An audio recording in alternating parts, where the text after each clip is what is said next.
Bonjour mes élèves, les premières années bac sciences maths, français arabe, les premières sciences aussi français arabe et tous les élèves qui ont l'étude de fonction au programme. Et même aussi les élèves du deuxième bac, c'est l'occasion de revoir les branches infinies.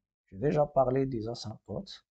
Et une asymptote c'est quoi? C'est une droite qui est soit horizontale, soit verticale, soit oblique.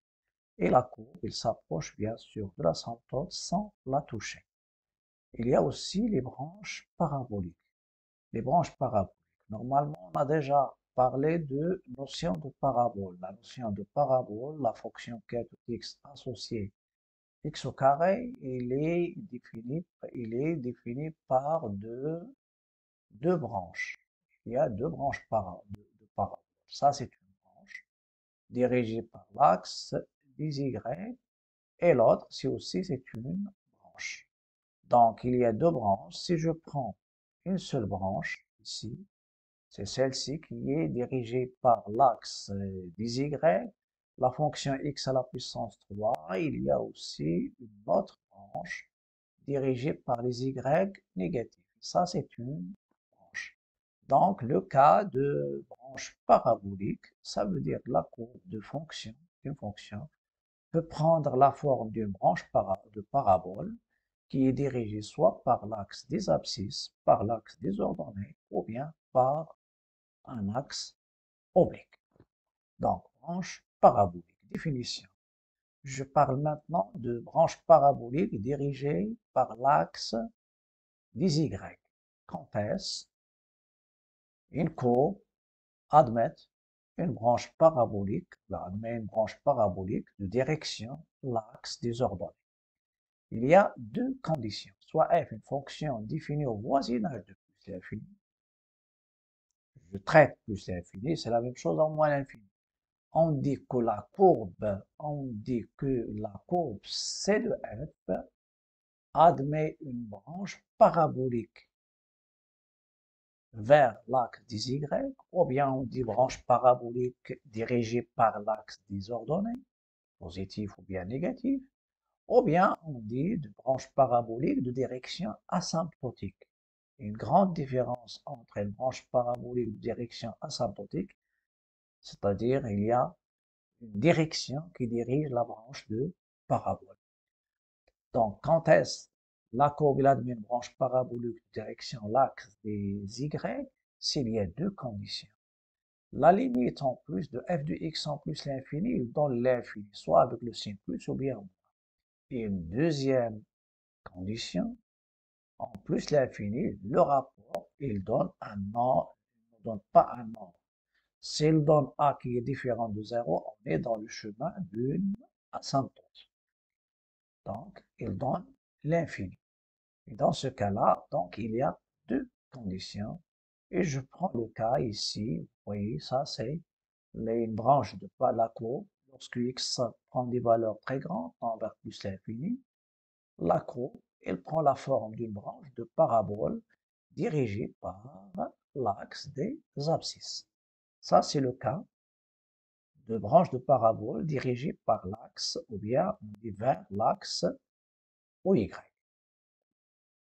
Maintenant, quand est-ce la courbe admet une branche parabolique dirigée vers l'axe des x? Définition. La première chose définie au voisinage du plus l'infini, on dit que C de f admet une branche parabolique dirigée par l'axe OX, ou bien de direction l'axe OX, ou bien de direction asymptotique l'axe de x, ou bien couramment, je dis vers l'axe OY, au voisinage du plus l'infini, s'il y a deux conditions qui est commun. La première condition, la limite de f de x en plus l'infini, ça donne l'infini. Ça, c'est normal. S'il donne une constante, donc ça sera une asymptote qui est horizontale. Et il y a une deuxième chose, et voilà, j'ajoute, et la limite de f de x sur x en plus l'infini, ça donne un réel nul. Donc, deux conditions. Et je me donne un cas, c'est le cas, ici, lorsque x s'approche de plus l'infini, la courbe prend la forme d'une branche de parabole dirigée par l'axe des Y. Voilà, une branche de parabole dirigée par l'axe des Y positif, il peut être dirigé par l'axe des Y négatifs, par exemple comme ça. Ça, c'est une branche dirigée par, je donne un seul cas, ça le cas de fonction croissante. Il nous reste maintenant le cas d'une branche de parabole, la courbe prend la forme d'une branche de parabole dirigée par un axe qui passe delta de d'équation y égale ax. Voilà, définition. Soit f une fonction définie au voisinage de plus l'infini, si limite de f de x en plus l'infini, si ça donne l'infini, et ça, ce sont des conditions nécessaires. Donc, il y a trois conditions ici. Et limite de f de x sur x, il donne un a non nul. C'est comme le cas si on est sur le chemin d'une asymptote. Mais il y a une chose qui s'ajoute. La limite de f de x moins ax, il donne l'infini. S'il donne 0, ça donne bien sûr y égale ax, c'est une asymptote oblique. S'il donne b un réel, y égale ax plus b, c'est une asymptote qui est oblique. Mais s'il donne l'infini, dans ce cas-là, on dit que la courbe de f admet une branche parabolique dirigée par l'axe delta d'équation y égale à x au voisinage de plus l'infini. Voilà. On peut remarquer ici que la courbe, elle prend la forme d'une branche de parabole, mais elle est oblique. Donc il y a horizontal, il y a vertical, il y a oblique. Donc on peut avoir soit ce cas-là, ou bien on peut avoir le cas aussi d'une courbe de cette forme. Donc il prend la forme d'une branche de parabole dirigée par l'axe y égale ax. Ça, c'est pas de flèche, mais l'axe. Voilà, ça, c'est le cas. Pourquoi c'est les branches paraboliques? Je vais vous donner un résumé sous forme d'un schéma, c'est-à-dire un organigramme. Il va vous donner, on va vous donner tous les cas qui rassemblent bien sûr les branches paraboliques et les asymptotes. Et j'ai pas donné ici l'asymptote verticale, l'asymptote, c'est-à-dire je prends le cas de la limite de f de x à l'infini égale l'infini. C'est la limite de f de x à l'infini donne une constante b, donc il y a y égale à b, c'est une asymptote qui est horizontale. C'est la limite de f de x lorsque x tend vers un a, soit à droite, soit à gauche, donne l'infini, il y a une asymptote verticale. Vous pouvez remarquer ici que j'ai utilisé trois couleurs. Trois couleurs. J'ai utilisé le chemin du rouge, vert, plutôt, il y a quatre. Marron et aussi bleu. Donc, on peut suivre. Supposons qu'on a trouvé la limite de f de x en plus ou moins l'infini dans l'infini. Je dois calculer la limite de f de x sur x. Il y a trois cas possibles. Soit il nous donne l'infini, et dans ce cas-là, je dis que la route de f admet une branche parabolique dans la direction d'axe EY au voisinage de plus l'infini. Voilà, ça, c'est un cas. C'est le premier cas. C'est la limite de f de x. J'ai calculé la limite de f de x sur x et il m'a donné a, un réel non nul. Je calcule la limite de f de x moins ax. S'il me donne un réel, dans ce cas-là, la courbe de f admet l'asymptote oblique d'équation y égale à ax plus b au voisinage de plus l'infini. Ça, c'est le résultat du deuxième chemin. Troisième, qui commence bien sûr avec les deux rouges, mais je complète, je calcule la limite de f de x moins ax en plus ou moins l'infini, mais il m'a donné l'infini. Donc la courbe de f admet une branche parabolique de direction, la droite d'équation y égale à ax au voisinage de plus l'infini. Ça, c'est le 3. Quatrième cas, je prends le premier cas et je calcule, voilà, c'est ça. Donc, je calcule la limite de f de x sur x en l'infini, mais il me donne 0. Dans ce cas-là, je dis que la courbe de f admet une branche parabolique dans la direction d'axe x au voisinage de plus l'infini. Donc, ça, c'est le quatrième. Et qu'est-ce qu'il nous reste? Il nous reste deux autres cas, l'asymptote verticale et l'asymptote horizontale. Donc, ces quatre cas, ils résultent du cas principal. C'est le cas où la limite de f de x est l'infini et donne l'infini.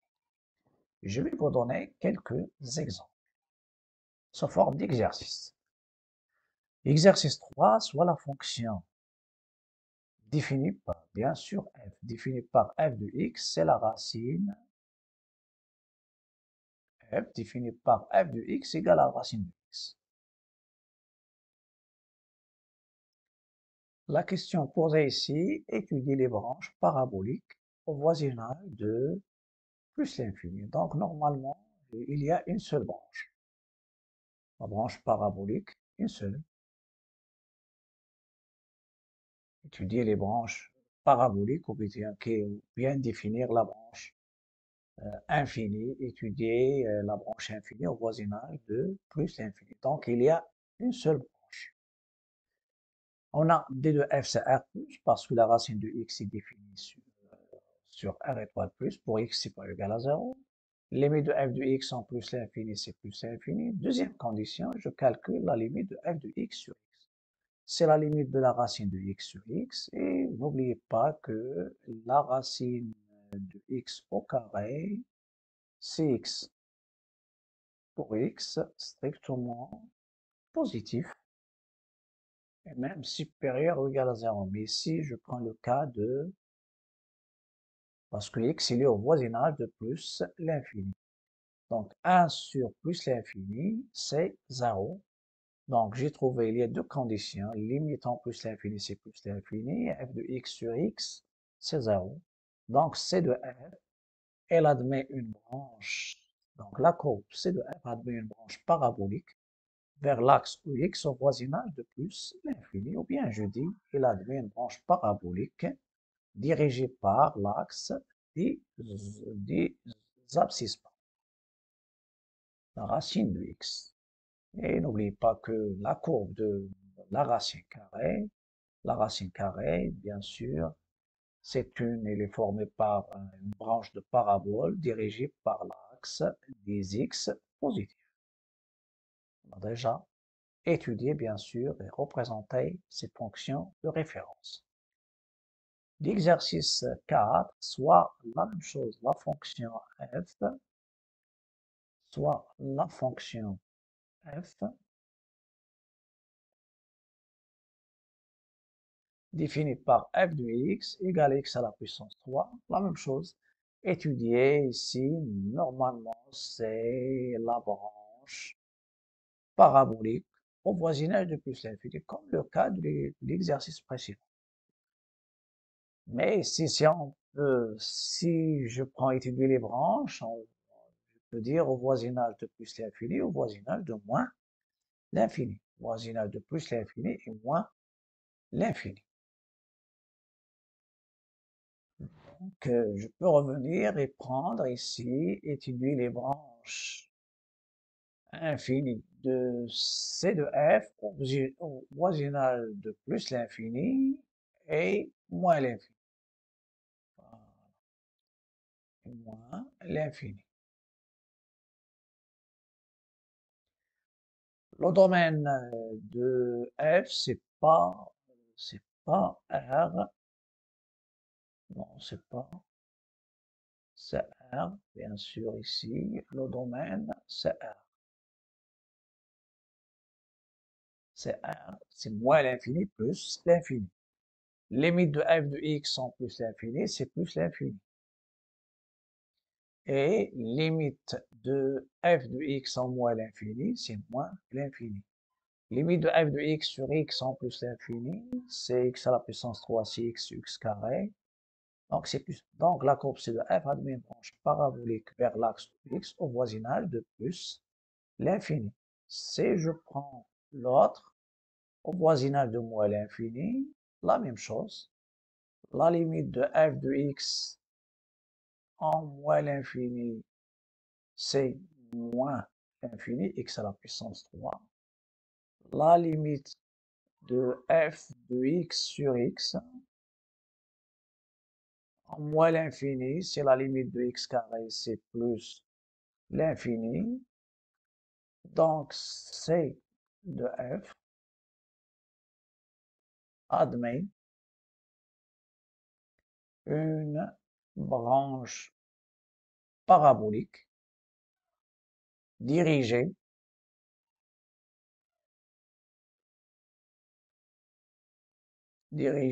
par OX, dirigée par OX en moins l'infini. On sait que déjà, la fonction x à la puissance 3, la courbe il est formée par deux branches de paraboles, l'une dirigée par les x positifs, les y dirigée par OY en moins l'infini. Donc deux branches paraboles, l'une dirigée par les x positifs, les y positifs, pardon, et l'autre dirigée par les y négatifs. Et il y a une tangente ici, bien sûr, qui est horizontale. Ce qui m'intéresse, ce sont ces deux branches de parabole. Je traite le dernier cas, c'est l'exercice 4. Soit la fonction f, la même chose ici, définie par f de x égale à x plus racine de x.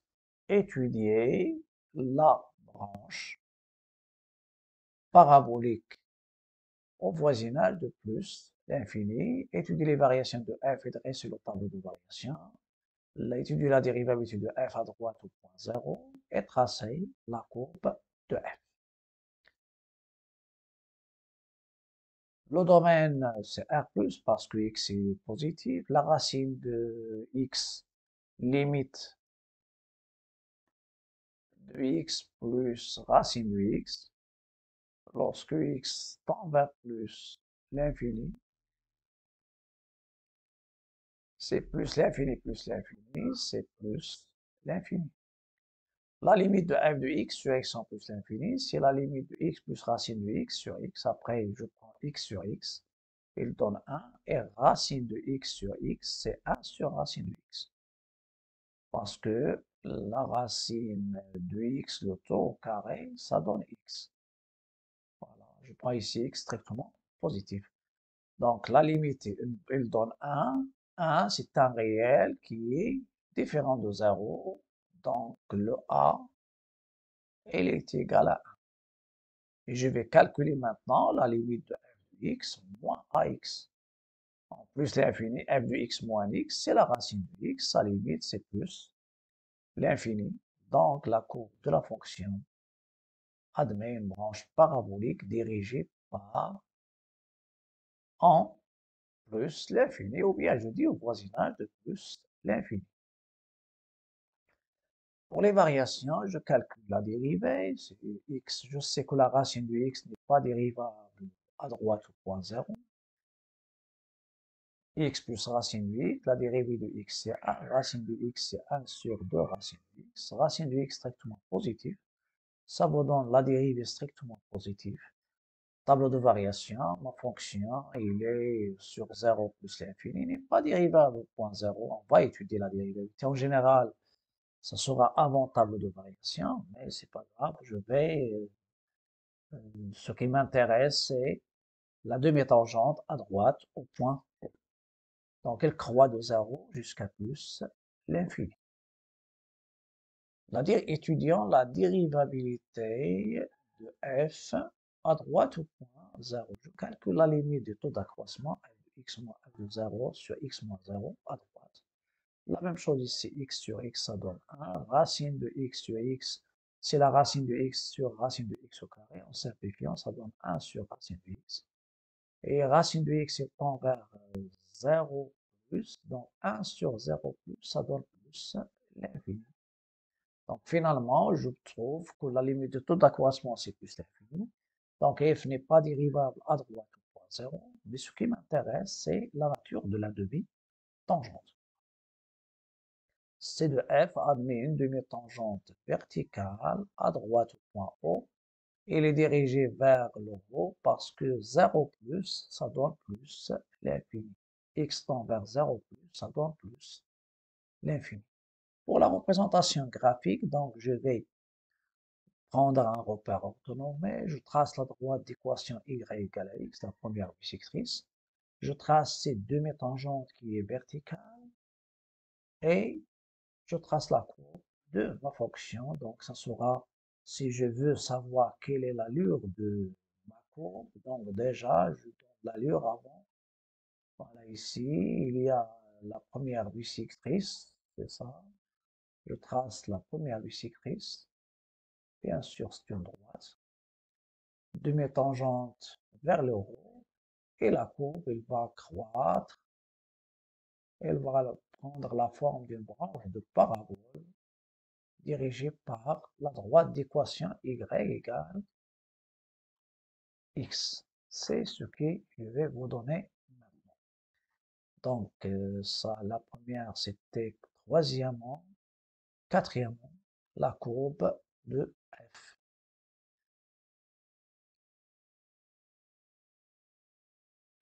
La courbe de ma fonction f. Ou bien la courbe c de f.